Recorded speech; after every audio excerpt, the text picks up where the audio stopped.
বলতেন না এখন একবার কালিমা পড়ার পরে কি আরেকবার কালিমা পড়া লাগে জোরে বলেন আমাদের ইমাম তৈরি করছে আমরা ইমাম আনছি না অবশ্যই কইছি আল্লাহ তাআলা কোনো মাবুদ নাই নবী মুহাম্মদ সাল্লাল্লাহু আলাইহি ওয়াসাল্লাম আমাদের কি নবী এবং রাসূলুল্লাহ প্রেরিত রাসূল বিশ্বাস করি না আমরা এখন আমাদের ইমাম আছে না বিশ্বাস এরা কি ইমাম এখন আমরা বিশ্বাস করি ইদানিং চলতেছে যে যারা নতুন করে কালিমা পড়ে তাদের নাকি ইমাম হয়ে গেল এখন আমার কথা হচ্ছে নতুন করে বলছেন যে ইমাম যেতে হয় কালিমা পড়ার পরে যদি আমার ইমাম হয় তাহলে কি মানুষ প্রত্যেকদিন যে মনোনয়ন করে না এটা যারা মুহাম্মদ রাসূলুল্লাহ সাল্লাল্লাহু আলাইহি ওয়াসাল্লাম তো ইসলাম কি মানুষ ইমান হয়ে যায় জোরে বলেন না না তাহলে তাদের জ্ঞান আমাদের জ্ঞান বেশ আছে আছে জোরে বলেন আছে সুন্নিদের জ্ঞান এমন হবে একজন ফতোয়া কিতাবে লিখেছেন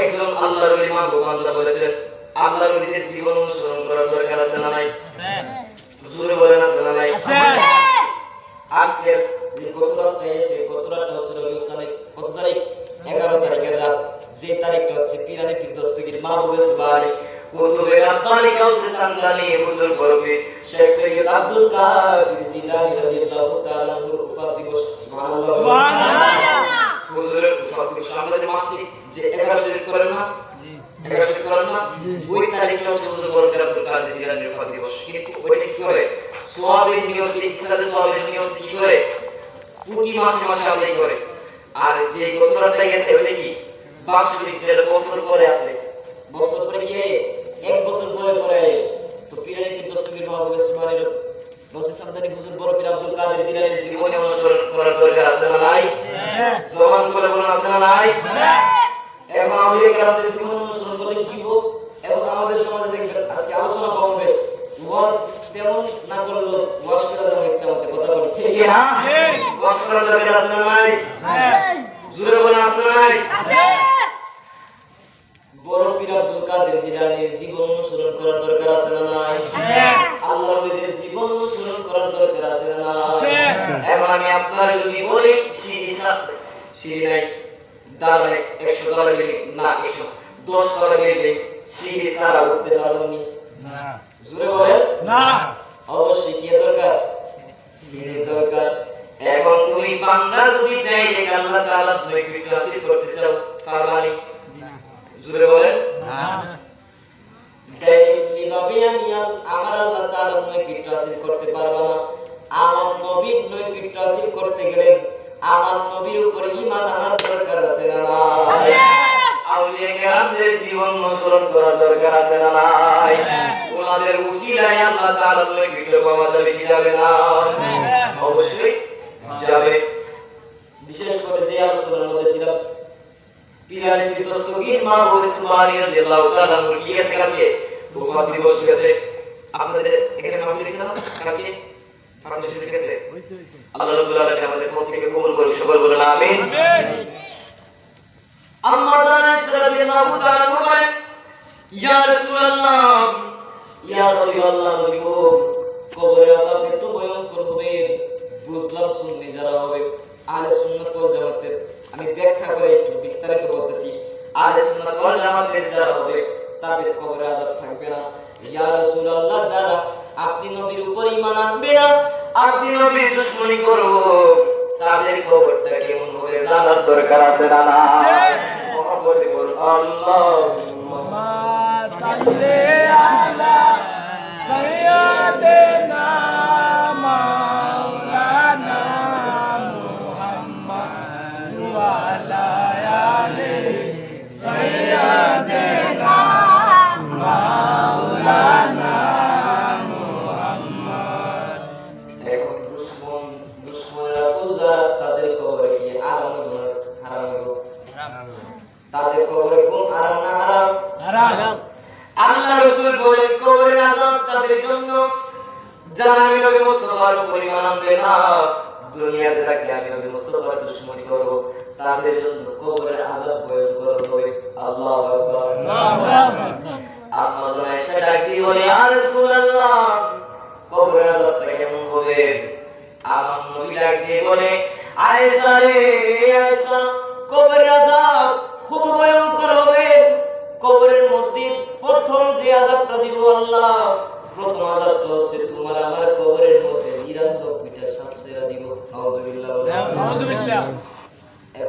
আমার কবরে যদি 99টা সাপ ছেড়ে দেয় বাঁচা যাবে না? না। জোরে বলেন না।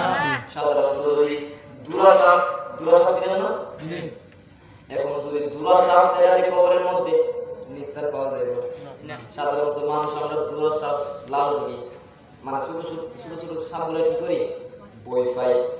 এখন ছোট সাপে যদি বই পাই, বড় সাপে বই পাবো নাকি দাঁড়াতে নেব? জোরে বলেন বই পাবো নাকি দাঁড়াতে নেব? অবশ্যই বই পাবো। আমার নবী বলেন কবরের মধ্যে 99টা সাপ, সর্বনিম্ন 99টা সাপ দিব। এর মধ্যে 99টা সাপ এত ভয়ঙ্কর হইব, 99টা সাপের মধ্যে যদি একটা সাপের শ্বাস যদি আমরা শ্বাস পাই না, একটা শ্বাস যদি দুনিয়ার মধ্যে 99 সাপের মধ্যে একটা সাপের শ্বাস যদি দুনিয়ার মধ্যে পালাই, আল্লাহ রাসূল বলেন গোটা দুনিয়ার যে গাছপালা দেখতেছো সবকিছু পুরো ছাই হয়ে যাবে। আল্লাহু আকবার।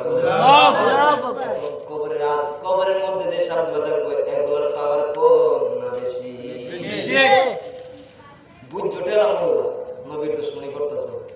কবরে যখন ফারানি শুরু করবো আল্লাহু আকবার বলতে গেলে তখন এমনি কি আল্লাহ দুনিয়াতে আবার পড়াও, তখন আল্লাহ কি কইব? সময় গেলে সাধন হবে না। কথা কোন ঠিক? এখন যে আমি যে সময়টা কাটাইতেছি এই সময়টাকে 10 কোটি টাকা দিলে আল্লাহ তাআলা আবার ফিরিয়ে দিব না। আমি যদি একটা বড় লোক মানুষ, সাধারণত ম্যাজিস্ট্রেট বা সরকার, সাধারণত এখন বর্তমান সরকার, ওনাদের যদি আমি 10 কোটি বা 1000 কোটি টাকা দিই, আমি যদি বলি ইউনুস সাহেব আমার এই গত 1 ঘন্টা বা আধা ঘন্টা সময় ফিরিয়ে দেন, উনি কি দিতে পারবো না? উনি দিতে তো পারতো না। এটা নিয়ে আলোচনা করতে গিয়ে ওনার নিজের সময় লস করবো। কথা কোন ঠিক না? সময় ফিরানোর ক্ষমতা নাই। কথা কোন ঠিক না? দুনিয়াতে থাকতে আমল কইরা যাইবা, ঈমান রাখবা না। খোদার কসম শুনে রাখো, কবরে আযাব 99 আযাব সুন্নিদের জন্য থাকবে না। 99টা সাপের কামড় তোমার জন্য, তুমি দুশমনে রাসূলদের জন্য থাকবে। কথা বলেন ঠিক কি না? 99টা সাপ কবরের মধ্যে একটার পর একটা সুবল দিব। একটা সাপের সুবল দিলে আল্লাহ রাসূল বলেছেন একটা সাপ যখন তোমার সুবল দিব, সুবলটা 20টা সেকেন্ডের ভিতরে শরীরের ভিতরে বিক্কা দেবে। এই সেকেন্ডের ভিতরে তোমার শরীরের মধ্যে কিরামাছি ফুক আছে না, এগুলো তোমার শরীরে ঢুকে যাবে। নাউযুবিল্লাহ বলেন নাউযুবিল্লাহ। এবারে বলেন কবরের আযাবটা কত কঠিন।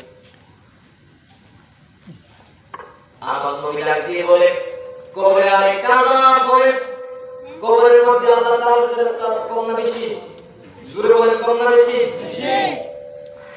আমার আল্লাহ বলেন কবরের মধ্যে আমি আল্লাহ তাআলা একটা ফেরেশতা দিব, একটা অন্ধ ফেরেশতা দিব। অন্ধ ফেরেশতা চোখে কিছু দেখবে না, দুইটা চোখ বন্ধ থাকবে, কানও কিছু কি করবে না, কানও শুনবে না, চোখে দেখবে না, কানে শুনবে না। আমার নবী বলেন ওই ফেরেশতাটা তোমার দুশমনের রাসূল যারা আমি নবী মুস্তাফার দুশমনি করবে, আমি নবী মুস্তাফার উপরে ঈমান যারা আসবে না তাদের মাথার মধ্যে হাতুড়ি দিয়ে একটা বাড়ি দিব। আল্লাহু আকবার বলেন। আল্লাহু আকবার। এক বাড়ি দিব, দুনিয়ার কোনো হাতুড়ি না নিয়া এক বাড়ি দিয়া 70,000 হাতুড়ি ঢুকাইব। আল্লাহু আকবার বলেন। 70,000 হাতুড়ি ঢুকাইব। আমার আল্লাহ এখন মনে কি মনে করতেছেন নাইরা হযরত তাদের বলি মনে কি মনে করতেছে যে আল্লাহ একবার ঢুকাই দিয়েছে আর বলতো না, এটা মনে করে না। আল্লাহ বলবে অন্ধ ফেরেশতা রে, তুমি বাড়ি দিয়ে ঢুকাইছো 70,000 তোলে, 70,000 তোলে হাতুড়ি দেখবেন এক সাইড দিয়ে বাড়ি দেওয়ার জায়গা, আরেক সাইডে কি আছে, লোহা তোলার জায়গা আছে না? জোরে বলেন আছে না? আছে।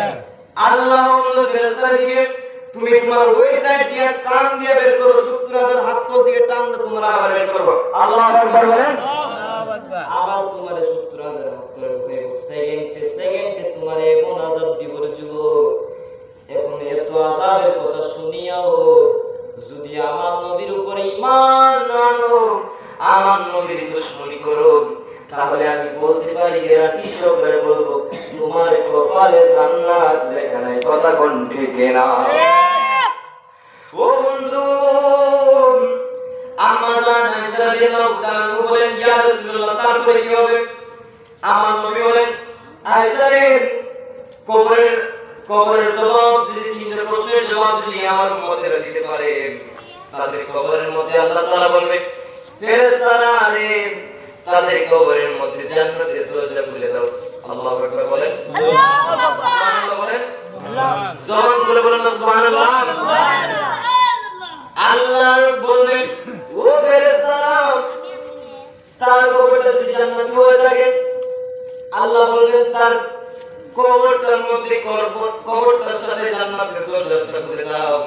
জান্নাতের আওয়াজ তার কবরের মধ্যে আসতে পারে এবং তার কবরটার সাথে একটা লাইন করে দিবা, যে লাইনটা মদিনাতুল মুনাওয়ারার মধ্যে দয়াল নবীর রওজার সঙ্গে মিশেছে। জবান বলে বলুন না ইয়া রাসূলুল্লাহ। এখন আমরা চাই কি চাই না? আমরা চাই না যে আমাদের কবরটা রাসূল সাল্লাল্লাহু আলাইহি ওয়াসাল্লামের কবরের সাথে লাইন হয়ে যায়? চাই। বলেন চাই। এই হাদিস নিয়েও কিছু শয়তান আছে এই বর্তমান সমাজে, কিছু শয়তান আছে এই হাদিস নিয়ে 80 টাকা করে নবী নাকি কবরে আইতো না, নবীর কবরের সাথে নাকি নবীর কবর নবীর রওজা, জীবনে তো রওজা বানান তো নবীর কবরের সাথে লোকটার কবরটার সাথে কি করবে একটা লাইন করবে। আবার কেউ কেউ যে রাসূলের ছবি কবরের মধ্যে কবরের মধ্যে ছবি ধরবো। এখন আপনারা কোন আমার নবীর ছবি কবরে দিব না কবরের সাথে লাইন দিব, নাকি আমার নবী নিজে কবরে থাকবো? জোরে বলেন। আমার নবী থাকতে পারে কি পারে না? পারে। তাকে তৌফিক দিয়েছে কে? আল্লাহ। হাদিস শরীফ মিশকাত শরীফের মধ্যে 59 পৃষ্ঠার মধ্যে আমি যেটা বলেছি, মেন কিতাব ধরবেন, বাংলা কিতাব না, মিশকাত শরীফের 59 পৃষ্ঠার মধ্যে আমার নবী নিজে বলেছেন আমি নবী মুস্তাফা কবরের মধ্যে থাকবো এবং আমার অনুসারী যারা হবে আমি নবী মুস্তাফার উপর ঈমান যারা আনবে তাদেরকে আমি নবী মুস্তাফা সওয়াল জবাব দিয়ে সুপারিশ করে জান্নাতে নিয়ে যাব। সুবহানাল্লাহ। আমরা চাই কি চাই না? চাই। নবীর সাথে জান্নাতে যেতে চাই কি চাই না? চাই। এখন নবীর সাথে যদি জান্নাতে যেতে চান ঈমান দরকার আছে না? আছে। ঈমান ছাড়া কি হইব? জি না। কথা বলা জোরে বল না, ঈমান ছাড়া কি হইব? না। প্রথম থেকে কিন্তু বলতেছে যে ঈমান ছাড়া আমল করলে কাম হবে না। তবে শুনে রাখো ঈমান মজবুত রাখবা, আমল কম করবা, দেখবা এই আমল কম আর করো নবীর সাথে জান্নাতে যেতে পারবা। কথা কোন ঠিক না? ও বন্ধুরে আমার নবী ডাক দিয়ে বলে আসলে কবর থেকে মানুষগুলা কেমন বোঝাননি, মাঝখানে একটা কথা বলে যায়। আমার নবী ডাক দিয়ে বলে আসা যাদের জন্য আল্লাহ তাআলা জাহান্নাম বানাইছে তাদের কবরে আযাব ভয়ঙ্কর হবে, এগুলো তো থাকবেই। তাদের কবরটা আল্লাহ তাআলা জাহান্নামের সাথে সম্পর্ক করে দিব। নাউযুবিল্লাহ বলেন নাউযুবিল্লাহ। তাদের কবরটা কি সাথে সম্পর্ক করে দিব? জাহান্নামের। এখন আমরা কি মনে মু জোরে বলেন না, আমাদের জন্য কি এরকম আযাব? আমাদের জন্য কি এরকম আযাব? না। এরকম আযাব তাদের জন্য যারা নবীর দুশমনী করে, ঠিক কি না? জি। আমার নবী ডাক দিয়ে বলে আয়েশা রে তার কবরটা জাহান্নামের সাথে সম্পর্ক করে দিব। জাহান্নাম থেকে আগুনের টুকরাগুলো তার কবরে ঢুকবো, তার কবরের মধ্যে বিছনা করে দিব জাহান্নামের লাঠি, তার শোয়াইব লাঠির উপরে, লাঠির উপরে আবার লাঠি দিব, মানে বোঝা যায় তার নিচে বিছানাও আগুন, তার উপরে বিছানাও আগুন। জবান খুলে কি আল্লাহু আকবার, আল্লাহু আকবার। দুশমনের রাসূল যারা তাদের কবরে আযাব ভয়ঙ্কর হবে। আমার নবী ডাক দিয়ে বলে আয়েশা রে আল্লাহ যখন কিয়ামত ঘোষণা করবেন, কিয়ামত হয়ে যাবে, সূর্য যখন মাথার উপরে আলো করবে, এখন দেখবেন কিছু কিছু মানুষ মনে করে যে মরলে হাসরের জায়গা। এটা ভুল ধারণা। কারণ মরণের পরে আল্লাহ তাআলা কি করে না, হাসরে তুলে না। হাসরে তুলব কোন সময়, যখন আমার নবী আল্লাহ তাআলা কিয়ামত করব, আমার নবী হুকুম দিব আল্লাহ তাআলা এবার আপনি হাসরের কার্য কি করতে পারেন, শুরু করতে পারেন। তখন আমার আল্লাহ তাআলা কি করব, হাসরের ময়দান কার্য করব। কথা বল ঠিক না? বিশ্বাস আছে না নাই? আছে। তুমি আমি মরার পরে দুজনের কবরে রাখবো। আপনারা একটু জবান খুলে বলুন, আমরা যদি মরে যাই আমরা কবরে জিন্দা না মুর্দা? মুর্দা। আমরা কবরে কি? আমরা যদি কবরে মুর্দা হই, কবরের প্রশ্নের জবাব কেটে দিব। একটু জোরে বলেন, কবরের প্রশ্ন কেটে দিব? আমরা যদি মুর্দা হই তাহলে বোঝা যাচ্ছে কি আমাদের প্রশ্নের জবাব আমরা দিতে দিত না? আমাদের কিন্তু দিতে হবে। এখন আপনি কত মুর্দা মানুষকে কথা বলতে পারে না? জোরে বলেন না। মুর্দা মানুষ যদি কথা না বলতে পারে, কবরের প্রশ্ন যদি আমরা দিতে পারি, তা আমরা মরা না জিন্দা?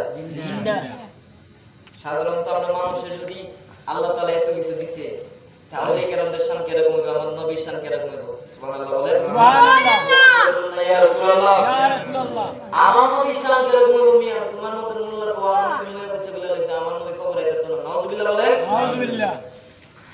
এখন আমার নবী কবরের মধ্যে মরা না জিন্দা? জিন্দা। আমার নবী রওজার মধ্যে জিন্দা না মুর্দা? জিন্দা। আমার নবী মদিনাতুল মুনাওয়ারা থেকে এই ব্রাহ্মণ ধরার এই মাহফিল জান্নাতের বাগান দেখতে পারতেছি কি পারতেছি না? এই মাহফিলে যে আমরা কয়েকজন লোক বসছি, আমার নবী দেখি কি দেখে না? ঈমান আছে না? আছে। জবান খুলে বলুন না ইয়া রাসূলুল্লাহ, ইয়া রাসূলুল্লাহ। আমার নবী যদি রওজা থেকে আমাদেরকে দেখতে পারে, আমাদের কপাল ভালো না খারাপ? ভালো। জবান খুলে বলতে হবে বাবা, ভালো না খারাপ? ভালো। আমার নবী ডাক দিয়ে বলে আসলে কবর থেকে আসরের ময়দানে মানুষগুলো ভয়ঙ্কর আযাব পাবে, উঠবে, ভয়ঙ্কর ভাবে উঠবে। আম্মা জানায় ডাক দিয়ে বলে ইয়া রাসূলুল্লাহ, কবর থেকে মানুষগুলো ভয়ঙ্কর ভাবে উঠবে, কেমন আযাব হবে? আমার নবী ডাক দিয়ে বলে আয়েশা, কবর থেকে মানুষগুলো সবগুলো মানুষ উলঙ্গ অবস্থায় উঠবে। আল্লাহু আকবার বলেন। আল্লাহু আকবার। আম্মা জানায় ডাক দিয়ে বলে ইয়া রাসূলুল্লাহ, কবরের আযাব এত ভয়ঙ্কর, আসরের ময়দানে এত ভয়ঙ্কর আযাব, মানুষ যদি উলঙ্গ অবস্থায় উঠে তাহলে তো একজন আরেকজনের লজ্জাস্থান দেখবো, ঠিক না? এখন সামনে দিয়ে রাস্তাটা যদি একজন মানুষ উলঙ্গ অবস্থায় যা, মানুষের সব একবার হলে কি বলবো? যারা নবীর আমার নবীর হাদিস শুনেছে, যারা ভিতরে ঈমান আকীদা লালন পোষণ করে, তারা কি দুইবার চাইবো না? তারা জানে দ্বিতীয়বার যদি চায়া যায়, ঈমান কি থাকবো? জবান খুলে বলে থাকবো না। কিন্তু যখন উলঙ্গ অবস্থায় রাস্তাতে মানুষ যাইবে, একটা মানুষ যদি যা, সমস্ত মানুষ তারা একবার হলে নজর করবো। আম্মা যারা এসে গিয়ে বলে ইয়া রাসূলুল্লাহ, দুনিয়ার মধ্যে যদি কোনো মানুষ উলঙ্গ অবস্থায় থাকে, তাহলে মানুষের নজর একবার হলেও পড়বে। ইয়া রাসূলুল্লাহ, আসরের ময়দানে উম্মতগুলো উলঙ্গ অবস্থায় উঠবে, ইয়া রাসূলুল্লাহ, এটা কিরকম আযাব হবে ইয়া রাসূলুল্লাহ? আমার নবী ডাক দিয়ে বলে আসলে উলঙ্গ অবস্থায় উঠবে, কারণ উলঙ্গ অবস্থায় উঠতে হবে, কারণ এই দুনিয়াতে এই পোশাক আশাক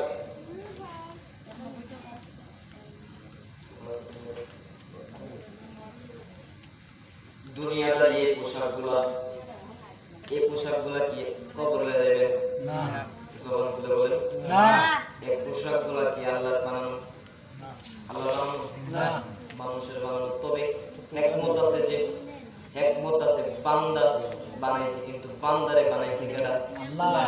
এখন যার কারণে মোল্লা চিনলা, যার কারণে চিনলা মোল্লা চিনলা না, যার কারণে তুমি কাপড় পাইছো, যে বান্দার গুণগান গাইছো, যে বান্দারে আল্লাহ বানাইছে, ওই আল্লাহ তাআলার গুণগান গাওয়ার দরকার আছে না?